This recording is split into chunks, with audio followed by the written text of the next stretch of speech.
मौजूदा system collapse हो चुका है।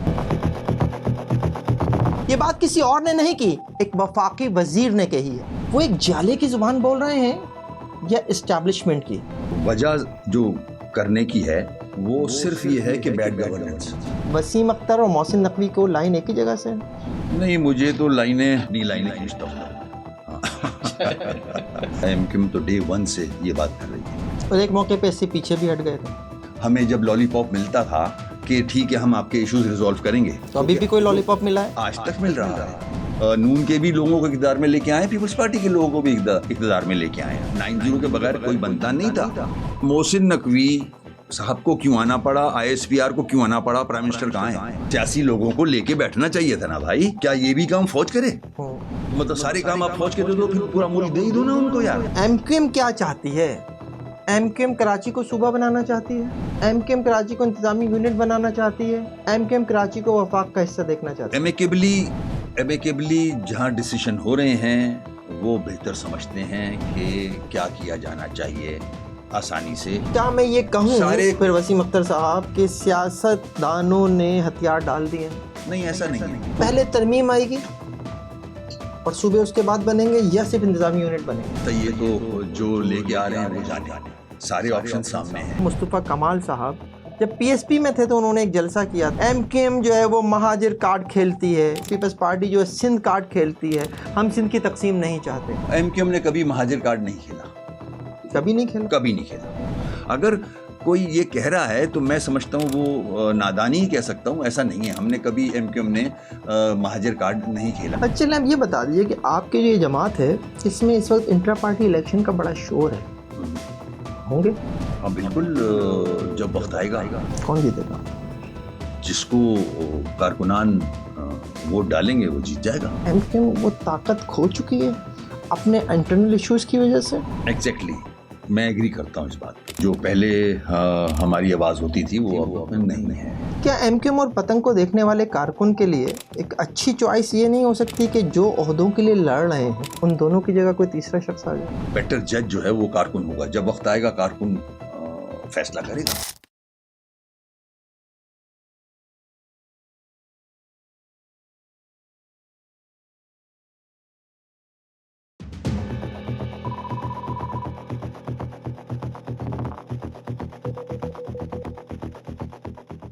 मौजूदा सिस्टम कोलैप्स हो चुका है। जिस सिस्टम में हम रह रहे हैं इसमें अगर इस्लाहात नहीं की गई तो आइंदा 10 साल बाद भी हम इन्हीं मसाइल को ज़ेरे बहस ला रहे होंगे। गुड गवर्नेंस और नए इंतज़ामी यूनिट्स की ज़रूरत है। ये बात किसी और ने नहीं की, एक वफाकी वज़ीर ने कही है। वफाकी वज़ीर भी वो जो बहुत अहम मनसब पर फाइज हैं। वफाकी वज़ीर दाखिला मोहसिन नकवी का यह बयान आपकी नज़रों से ज़रूर गुजरा होगा, लेकिन ये तो वो बात है जो एमक्यूएम 2012 से कर रही है और 2019 में भी इसके ऊपर तजावीज़ दे चुकी है। तो इस पर बात करने के लिए मैंने आज एमक्यूएम पाकिस्तान के सीनियर रहनुमा वसीम अख्तर को अपने स्टूडियो में मदऊ किया है और इनसे इसके ऊपर बात करेंगे। वसीम अख्तर साहब, welcome in FIR। Mohsin Naqvi साहब पाकिस्तान पीपल्स पार्टी के साबिक कारकुन भी हैं, आसिफ अली जरदारी उन्हें बेटा भी कहते हैं। वो एक जाले की ज़ुबान बोल रहे हैं या इस्टेब्लिशमेंट की? और क्या ये वही ज़ुबान है जो कभी एमक्यूएम कह रही थी? देखें फ़हीम भाई, एमक्यूएम का जो आपने जिक्र किया, एमक्यूएम तो डे 1 से ये बात कर रही है और वो किसी वजह जो करने की है वो सिर्फ ये है कि बैड गवर्नेंस। ठीक है, हम सिंध में आके बसे हैं पार्टीशन के बाद। हमारे ख़ानदान यहाँ हैं, हमारे अंदरूनी सिंध जो डिस्ट्रिक्ट्स हैं उसमें हमारे रिलेटिव्स हैं। हम एज अ सिंधी आके बसे थे, मगर जो चीज़ें ऐसी हुई हैं, अगर आप कोटा को देख लें, अगर आप लिसानी बिल को देख लें, उस झगड़े को देख लें, फिर उसके बाद जो अब 12 के बाद जो चीज़ें सामने आ रही हैं कि जाली डोमिसाइल पे आप कराची का हिस्सा किसी और को दे रहे हैं और जो 40% कोटा बनता भी है उसको भी किसी और को दिया जा रहा है, तो ये ज़्यादतियाँ हैं। हमारा कराची का लड़का ग्रेजुएशन के बाद फूड पांडा चला रहा है, नौकरियाँ बिक रही हैं, पोस्टिंग बिक रही हैं। ये सारी चीज़ें देखते हुए और फिर स्पेशली कराची का हाल देखते हुए, तो हम जो आपने तो 12 की बात की, मुझे याद है कि 90 के बाद से हमने ये बात करनी शुरू कर दी थी और एक मौके पे इससे पीछे भी हट गए थे। वो तो ज़ाहिर है एक सियासी वो होती है कि हमें जब लॉलीपॉप मिलता था कि ठीक है हम आपके इश्यूज रिजॉल्व करेंगे, जो कि मिला है? आज तक मिल रहा है। ठीक है, लॉलीपॉप का तो एक अलग तारीख है हमारे साथ। ठीक है ना, लॉलीपॉप्स तो बहुत सारे इकट्ठे हुए हैं, तो हम उनकी बात मानते रहे। वी हैव नथिंग, मतलब हम रिसीविंग एंड पे थे ना हमेशा। हम थर्ड लार्जेस्ट पार्टी रहे हैं। ठीक है, हमने बनाया ज़रूर है दोनों को। नून के भी लोगों को इक़्तिदार में लेके आए, पीपल्स पार्टी के लोगों को भी इक़्तिदार में लेके आए हैं। 9-0 के बगैर कोई बनता नहीं था, मगर इन्होंने हमें हमेशा डिच किया है, हमेशा। और हमें नहीं, हमने हमेशा मुतालबे कराची के हवाले से रखे। अभी जो आखिरी इमरान खान साहब को रिमूव किया था, हमने कराची के हवाले से मसाइल रखे थे ना, किसी ने हल नहीं किए। तो ये सारी चीज़ें देखते हुए हम तो 90 के बाद से ये बातें कर रहे हैं कि भाई या तो आप बल्दियाती निज़ाम मजबूत करो। ठीक है, जो मेयर हो वो उसके पास सारे पावर्स हों, पुलिस भी उसके अंडर में हो, फाइनेंशियल मैटर्स भी उसके पास हों। ठीक है, तो हमारे समझ में आता है कि हम हर सिर्फ कराची के लिए नहीं, इंटीरियर सिंध लाड़काना का मेयर लाड़काने के लिए काम कर रहा हो। आज 18 साल हो गए, लाड़काना का हाल देख लो, तबाह हाल है। सेवन का हाल देख लो, तबाह हाल है। तो अगर हमारी बात मान ली जाती, आर्टिकल 140A को इम्प्लीमेंट कर दिया जाता, जिस पे हमने मेहनत करके सुप्रीम कोर्ट से मनवाया आर्टिकल 140A की इम्प्लीमेंटेशन को, गुलजार साहब ने ऑर्डर्स दिए, वो इम्प्लीमेंट नहीं हो रहा। अगर वो मान जाते और बल्दियाती निज़ाम को मजबूत करते, जो कि पूरे सिंध में होता या पूरे पाकिस्तान में होता, तो ये नौबत नहीं आती जो आज डंडे वाला मामला आ रहा है इनके सामने। डंडे वाला मामला आ रहा है, अच्छा कह दिया आपने। अब इसी पे मेरा सवाल है, आज से 9 माह पहले भी आप मेरे साथ बैठे थे, हमने इसी मौजू को डिस्कस किया था, और ये वो वक्त था जब फील्ड मार्शल साहब ने कराची में ताजरों से खिताब करते हुए नए सूबों की बात की थी। आप आज फिर मेरे साथ बैठे हैं, आज मोहसिन नकवी साहब ये बात कर रहे हैं। वसीम अख्तर और मोहसिन नकवी को लाइन एक ही जगह से? नहीं, मुझे तो लाइनें अपनी लाइनें खींचता हूँ मैं। हाँ तो अल्लाह का शुक्र है।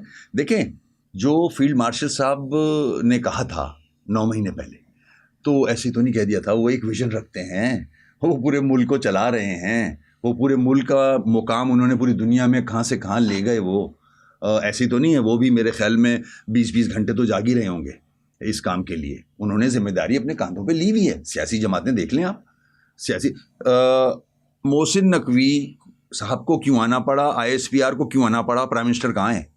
प्राइम मिनिस्टर को कुछ बोलना चाहिए था ना। अब प्राइम मिनिस्टर के काम सारे फील्ड मार्शल कर रहे हैं, बाहर भी जा रहे हैं मुल्क से। डिप्लोमेसी देख लें आप, जो भी ममालिक हैं उनके साथ कौन बातचीत कर रहा है, चाहे वो फाइनेंशियल मैटर्स हों, इकोनॉमी से आपने पर्टेन कहा करते वजीर हैं। आजम साहब को सामने आना चाहिए था। आप मोहसिन नकवी साहब को वफाकी हुकूमत का हिस्सा नहीं समझते? बिल्कुल हैं हिस्सा, इंटीरियर मिनिस्टर हैं, मगर उन्होंने समझा, उन्होंने जिम्मेदारी ली, उन्होंने देखा कि क्या हाल हो रहा है पूरे मुल्क का, इकोनॉमी का क्या हाल है, लॉ एंड ऑर्डर का क्या हाल है। आपको कश्मीर का इशू नजर नहीं आ रहा? बिल्कुल है। सियासी लोगों को लेके बैठना चाहिए था ना भाई। क्या ये भी काम फौज करे? तो मतलब सारे काम आप फौज के दे दो, फिर पूरा मुल्क दे ही दो ना उनको यार। क्यों बैठे हो पार्लियामेंट के अंदर और फिर डेमोक्रेसी की बात करते हो?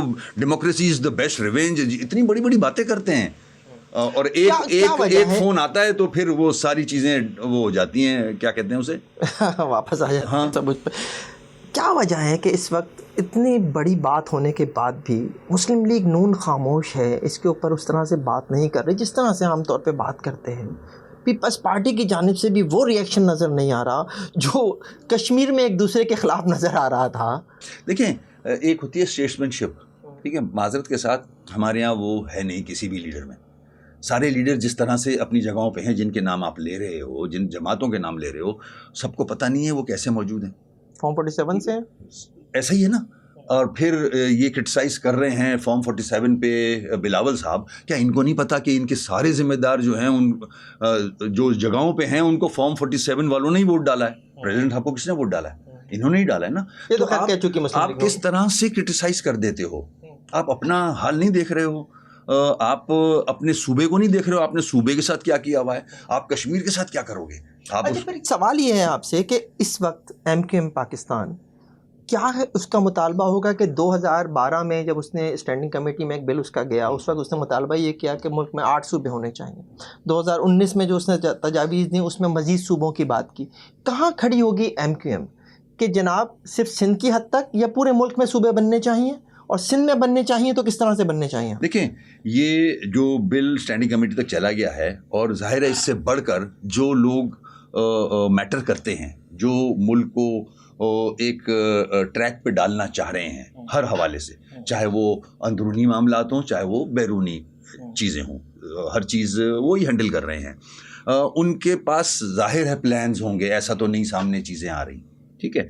एमक्यूएम की जो डिमांड रही है वो ये रही है, जैसे कि मैंने आपके सामने रखा, बल्दियाती निज़ाम मजबूत कर देते, चलें उसको भी आपने उसका सत्यानाश कर लिया। अगर सूबों की बात आती है तो they are I am sure they are planning for something, उनके पास कोई ना कोई प्लान होगा। वो प्लान जब तक सामने नहीं आता, एडमिनिस्ट्रेटिव यूनिट्स हैं या सूबे हैं, किस तरह से मैनेज होंगे, ये आसान काम नहीं है। इसमें पूरा जो एडमिनिस्ट्रेशन का स्ट्रक्चर है वो चेंज होगा, ठीक है ना। अगर सूबे बनते हैं तो मामलात अलग होंगे, अगर एडमिनिस्ट्रेटिव यूनिट्स बनते हैं तो मामलात अलग होंगे। इसके लिए पूरी एक एक्सरसाइज चाहिए। तो जब ये स्टेटमेंट सामने आ जाएं और ऐसे हलकों से आ जाएं तो हवा में तो नहीं आ रही बात ना, उन्होंने कोई ना कोई होमवर्क किया होगा। वो होमवर्क जब तक हमारे अवाम के सामने नहीं आएगा। एंड देखें, आपका आइन का प्रियम्बल कहता है कि ऊपर वाला जो है वो पूरे दुनिया का मालिक है, उसके बाद किस पे जिम्मेदारी आ गई? अवाम पे। हमारा आइन का प्रियम्बल है अवाम। अगर कुछ नहीं बनती बात, जो कि लोग बहुत बात करते हैं, सीएम साहब खास तौर पे कि 2/3 मेजॉरिटी कैसे लेके आएंगे। ओ भाई, रेफरेंडम भी हुए हैं ना इस मुल्क में, और आइन इजाजत देता है ना आपको। 2019 में तो आपने मुतालबा भी किया हुआ है, ठीक है ना। तो रेफरेंडम कराएं, अवाम क्या चाहती है? सूबे, हम नहीं कह रहे कि सिर्फ कराची या सिंध को देख लें, पूरे मुल्क में सूबे की रिक्वायरमेंट है। और ये मैं नहीं कह रहा, पूरी 25 करोड़ अवाम चाह रही है ये। आप इंटरव्यू लेने सड़क पे निकल जाएं। वसीम अख्तर साहब, मोहसिन नकवी साहब ने यह भी कहा कि जो नौजवान है उसे लैपटॉप देकर बहलाया नहीं जा सकता। हम तो इस तरह के बहुत सारे काम कर रहे हैं। हमने तो बेनज़ीर इनकम सपोर्ट प्रोग्राम भी खोला हुआ है, और ये जो इस वक्त सारी बात हो रही है, जो हमने इंडिया से एक देखी भी है, पूरी एक नौजवानों की जो एक कैंपेन है, उसको लेते हुए क्या मोहसिन नकवी साहब खौफजदा है? देखिए, मोहसिन साहब ने जो बात इशारा किया है जेंजी के हवाले से, जो कि हमारे हमसाए ममालिक में नज़र आ रहा है उनका रिएक्शन, तो ये इससे सबक लेना चाहिए दोनों बड़ी सियासी जमातों को, पीपल्स पार्टी को भी और नून को भी। इन्होंने बड़े अरसे तक, मैं समझता हूँ, आवाम को बेवकूफ़ बना के रखा है, लॉलीपॉप का अंबार है, ठीक है।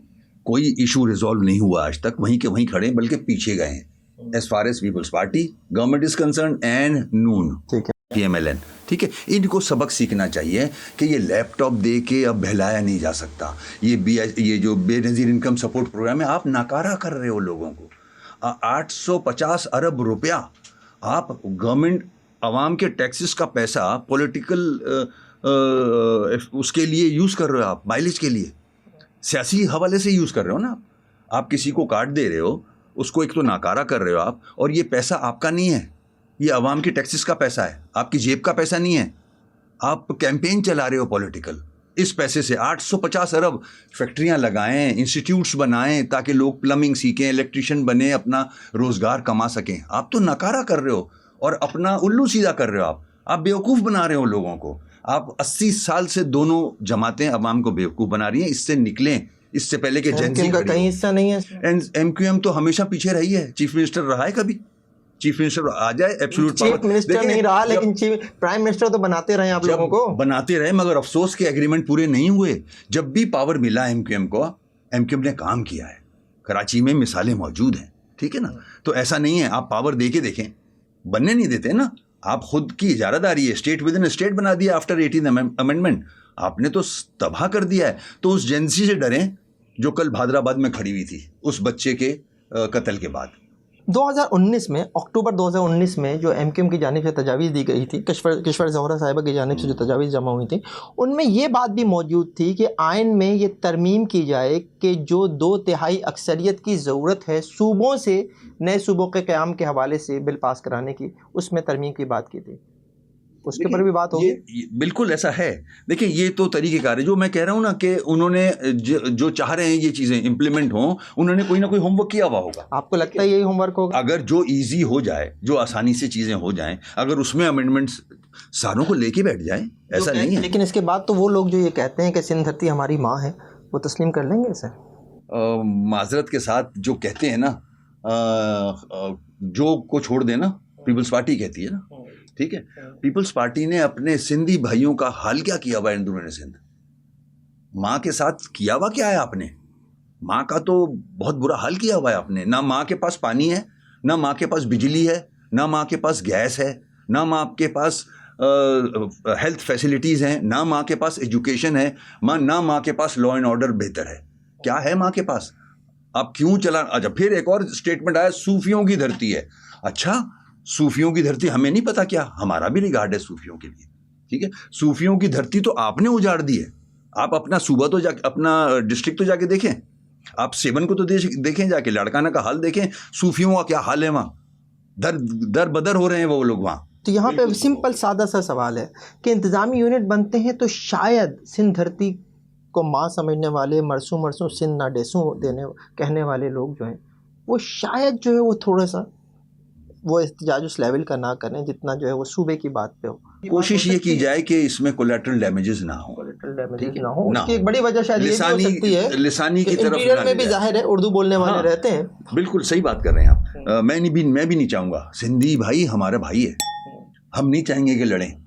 ये दोनों पलेजो साहब से मेरी मुलाकात रही है, मक्सी साहब से भी रही है, सबसे रही है। हम एक साथ बड़े हुए हैं यहाँ सिंध में, कराची में। तो मैं कभी नहीं चाहूँगा कि आपस में दस्तों गिरेबां हों, खुदा ना खास्ता लड़ाई झगड़ा हो। नो, हम सब समझदार हैं, मीडिया बहुत आगे जा चुका है, शऊर आ चुका है, सब में बैठ के ये चीज़ें तय करें कि 18 साल से पीपल्स पार्टी, जिसको कॉम्परस क्रिटिसाइज कर रहा है आज भी, अगर बेहतरी आ रही है और सिंध नहीं टूट रहा खुदा ना खास्ता, मगर ये अगर एक एडमिनिस्ट्रेटिव चेंजेस आ जाते हैं तो इसमें क्या बुरी बात है? आपने 18 साल से ज़्यादा का अरसा देख चुके हो आप पीपल्स पार्टी को, रिजल्ट माइनस में है, करप्शन के अलावा कुछ नहीं है। और ये सिर्फ मेरे साथ नहीं है, सिंधी भाइयों के साथ ज्यादती ज़्यादा है। मुझसे रिक्वेस्ट करूँगा पलेजो साहब से भी और मक्सी साहब से भी कि इसको लिसानी की तरफ ना, इशू को ना ले जाया जाए।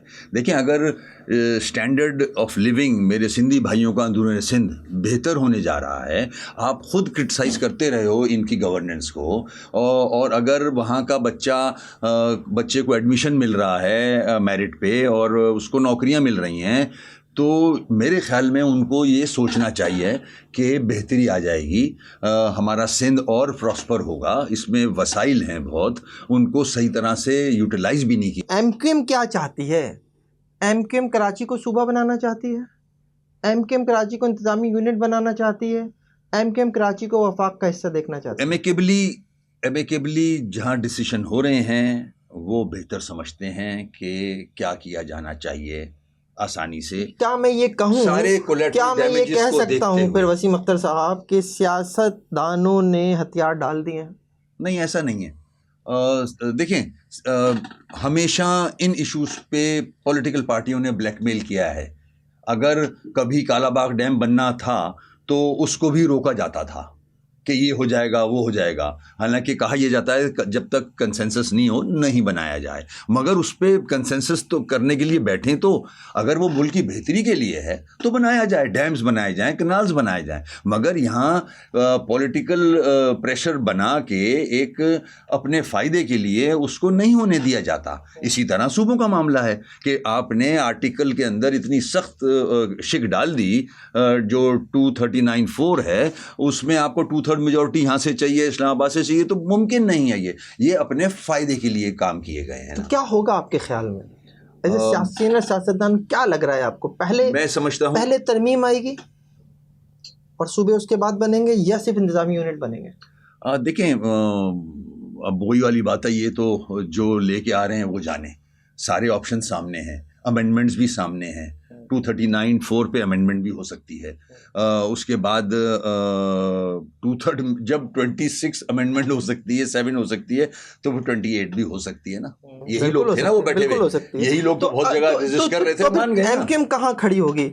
एमक्यूएम सूबा बनता है खड़ी होगी साथ, इंतजामी यूनिट बनता है खड़ी होगी साथ, वफाक के हवाले होते खड़ी होगी साथ। हम तो खड़े हैं साथ, बेहतरी है जहाँ अवाम की, कराची के अवाम सफ़र कर रहे हैं, सिंध के अवाम सफ़र कर रहे हैं, इनको रिलीफ मिलेगा, एमक्यूएम वहां खड़ी है। एमक्यूएम का वजूद ही इसलिए बना था, वजूद में इसलिए आई थी कि लोगों के इश्यूज हैं, और लोगों के सबसे बड़े इश्यूज महरूमियाँ वो क्या थे, कोटा सिस्टम भी था, उसमें बहुत सारी और चीज़ें थी। यहाँ कराची का हाल तो देख लो आप, ये अब मैं नहीं बोल रहा, हर जबान बोलने वाला बोल रहा है।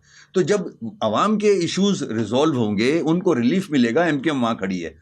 हम कोई जद्दी पुश्ती सियासतदान नहीं है, हम तो इन मसाइल की वजह से सामने। खालिद मकबूल सिद्दीकी साहब ने भी एक प्रेस कॉन्फ्रेंस की है, उसमें भी उन्होंने कहा है कि हम सूबों के मुतालबे के साथ खड़े हैं। उसमें भलाई है ना लोगों की। लेकिन आपके दरमियान शामिल होने वाले पीएसपी के साबिक रहनुमा मुस्तफ़ा कमाल साहब जब पीएसपी में थे तो उन्होंने एक जलसा किया था इंटीरियर में, और वहाँ उन्होंने कहा था कि एमक्यूएम जो है वो महाजिर कार्ड खेलती है, सिंध हुकूमत जो है यानी पीपल्स पार्टी जो है सिंध कार्ड खेलती है, हम सिंध की तकसीम नहीं चाहते।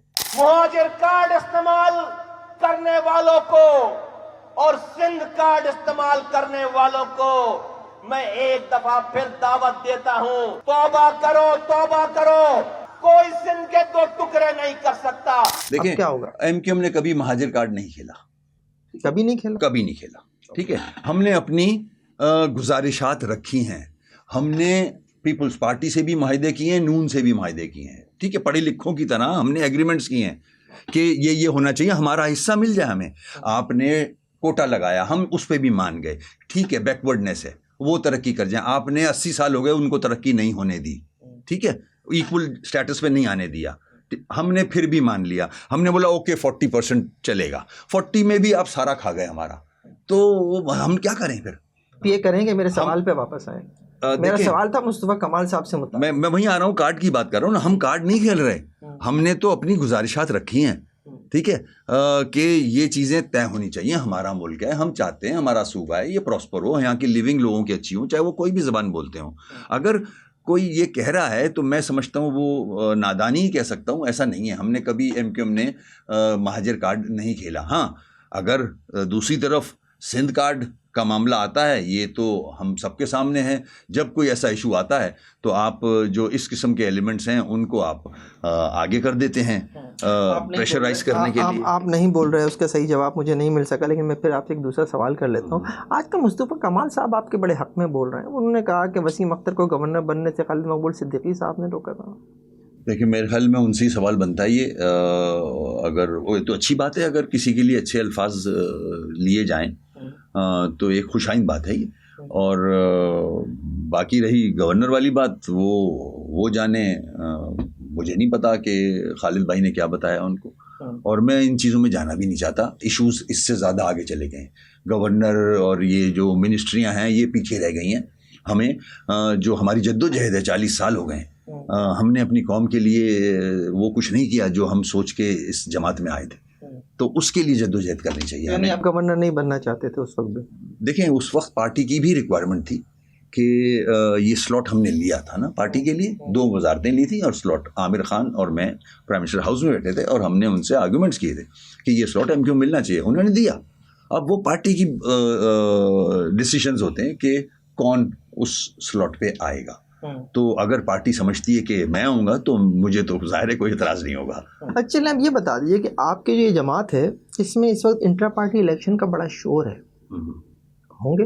हाँ बिल्कुल, जब वक्त आएगा अक्टूबर तो हो जाएंगे इलेक्शन। कौन जीतेगा? जिसको कारकुनान वोट डालेंगे वो जीत जाएगा। आप कहीं कैंडिडेट हैं? अभी तक तो कोई ऐसी सोच आई नहीं मेरे जहन में, देखते हैं जब वक्त आएगा इसका जवाब भी मिल जाएगा। एमक्यूएम की जो मौजूदा इस वक्त एक पूरी हम सियासत कर लें, देख लें, वो देख लें, इसमें गवर्नरशिप हाथ से जा चुकी।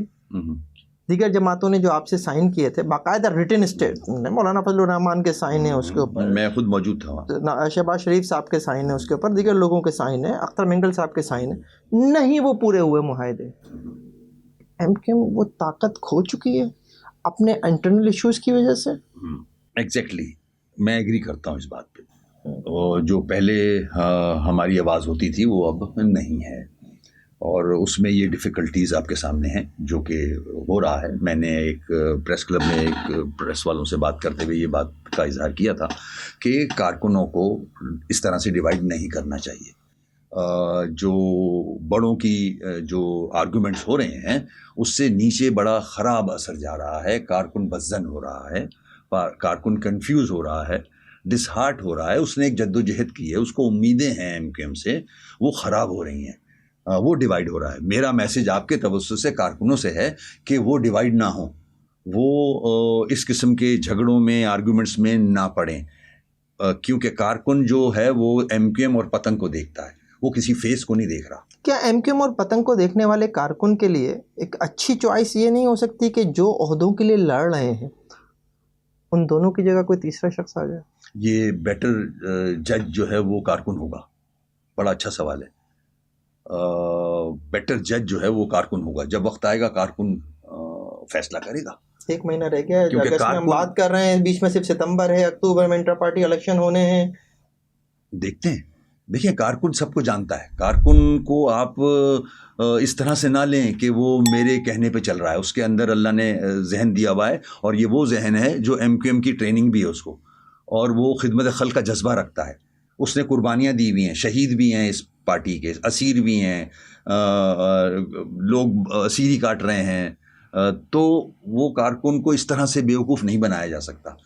कारकुन वक्त पे फैसला करता है। जो आपकी बात है, हो सकता है वो किसी और को चूज़ कर ले। मैं आपसे वापस उसी सवाल पे आऊँगा जिसको थोड़ी देर पहले मैंने आपके पास किया था आपसे। कराची सूबा बनेगा तो आप खुश होंगे? कराची इंतज़ामी यूनिट बनेगा, एमक्यूएम खुश होगी? या कराची जो है वो वफाक के हवाले होगा तो शहर के मसले हल होंगे? देखिए, मैं चाहूँगा कि पहले तो हमने सॉफ्ट उसमें कोशिश की थी कि बल्दियाती निज़ाम मजबूत कर दें, मगर उसमें आपकी नेक नियति नहीं थी, बदनीयती थी। पीपल्स पार्टी की बात कर रहा हूँ 18 अमेंडमेंट के बाद। अगर वो कर लेते तो आज छुटकारा मिल जाता इस चीज़ से। मगर अब आपकी गवर्नेंस देखते हुए 18 सालों में जो उजाड़ा है आपने पूरे सिंध को, स्पेशली कराची, तो जो कुछ भी हो जाए और मैं समझता हूँ उसमें बेहतरी है। कराची के लोगों के लिए, सिंध की आवाम के लिए उसमें बेहतरी है। चाहे सूबा बने, चाहे एडमिनिस्ट्रेटिव यूनिट्स बन जाए, मगर हमारी डिमांड एमक्यूएम की सूबों की एक आखिरी सवाल आपसे करना चाहूँगा कि एमक्यूएम इक़्तिदार का हिस्सा ज़रूर रही, लेकिन कभी भी जो है वो वज़ीर आला एमक्यूएम के पास नहीं रहा। कायम मुकाम ज़रूर है, लेकिन एक मौके पे क्या एमक्यूएम को कहीं ये यकीन दहानी तो नहीं करा दी गई है कि कराची को सूबा बना देंगे, एमक्यूएम को वज़ीर आला दे देंगे? नहीं, ऐसी कोई चीज़ सामने तो नहीं आई है। मैं समझता हूँ मेरिट पे ही होना चाहिए सब कुछ, और इंशाल्लाह होगा। अगर इस तरह से साहिब इक़्तिदार ने सोच लिया है कि मुल्क की बेहतरी के लिए आगे बढ़ना चाहिए, जैसे वो दूसरे फ़ैसले कर रहे हैं, इंटरनेशनली बड़े बड़े फ़ैसले हुए हैं, हमारा नाम बहुत ऊपर चला गया है दुनिया में माशाल्लाह। इस तरह से अगर आगे बढ़ रहे हैं तो मैं समझता हूँ इसमें बेहतरी होगी। बहुत शुक्रिया वसीम अख्तर साहब। ये प्रोग्राम आपको कैसा लगा कमेंट सेक्शन में कमेंट करके ज़रूर बताइएगा। देखते रहिए FIR।